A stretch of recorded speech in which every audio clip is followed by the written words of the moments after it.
Bonjour Pierre Tapie. Bonjour Mounir Van de Castel. Vous êtes président de la société de conseil Paxter et ancien président de la conférence des grandes écoles et de l'ESSEC. Alors votre société a réalisé une étude comparative sur le lien entre l'accès à l'enseignement supérieur et l'accès à l'emploi.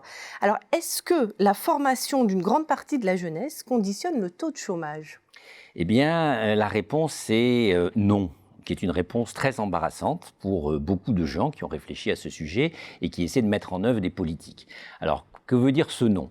Nous avons travaillé depuis 5 ans sur 76 pays qui représentent 90% de la jeunesse mondiale, en caractérisant à la fois le taux d'accès à l'enseignement supérieur et différents paramètres relatifs à l'emploi, qu'il s'agisse du taux de chômage général, du taux de chômage des diplômés, du taux de chômage des jeunes ou du taux de chômage des jeunes diplômés.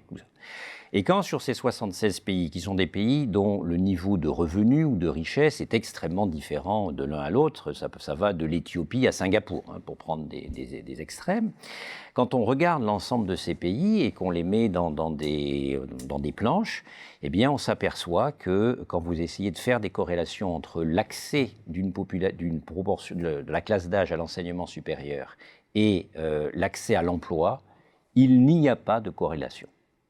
Point.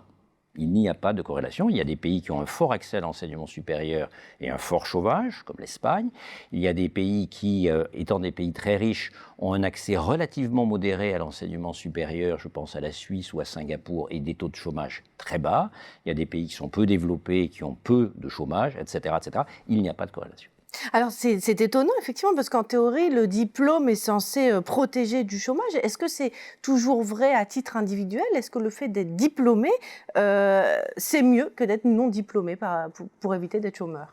Alors en fait ça dépend dans quel type de pays vous habitez. Si vous habitez dans un pays en voie de développement ou à revenu moyen, je dirais jusqu'à 20 000 $ par habitant à peu près, c'est pas vrai. En ce sens que ce qui est vrai, c'est plutôt l'inverse, à savoir que le diplôme éloigne de l'emploi. Je prends le cas de l'Égypte. Dans l'Égypte, le taux moyen de chômage est de 11%, le taux moyen de chômage des diplômés est de 21%, celui de chômage des jeunes est de 30% et celui du chômage moyen des jeunes diplômés est de 53%. Alors c'est complètement contre-intuitif, comment est-ce qu'on l'explique ? C'est le cas de la plupart des pays en voie de développement ou intermédiaires, tout simplement parce que dans ces pays-là, les universités sont tellement pauvres qu'elles font de la formation massive avec un prof pour 100 étudiants ou 150 étudiants, donc elles sont condamnées à faire une formation extrêmement théorique et ces gens formés de manière très théorique n'ont pas acquis de compétences professionnelles.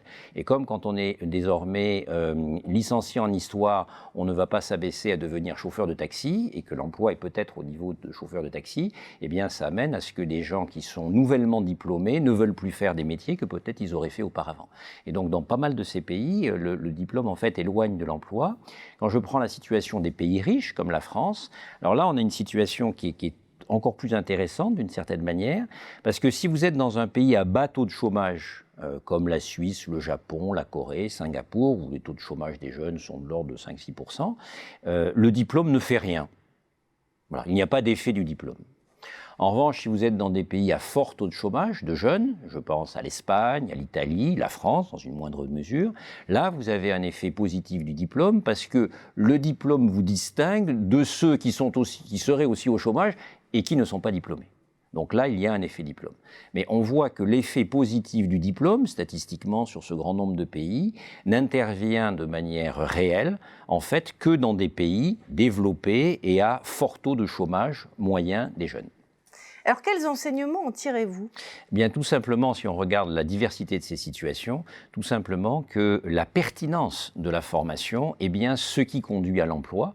Pertinence de la formation, c'est ce qui va amener à ce que dans des pays où il y a faible taux de chômage, on a préparé des jeunes à des emplois, qu'ils soient qualifiés ou non qualifiés, parce que dans les deux cas, ils auront été préparés à l'emploi. Et dans le cas des pays en développement, les formations qui préparent à l'emploi sont celles qui sont professionnalisantes, alors qu'aujourd'hui, massivement, elles ne le sont pas. Donc c'est vraiment la pertinence de la formation et le lien entre pertinence et emploi qui amène quelque part à déterminer le taux de chômage des jeunes. Merci beaucoup Pierre Tapie. Merci à vous.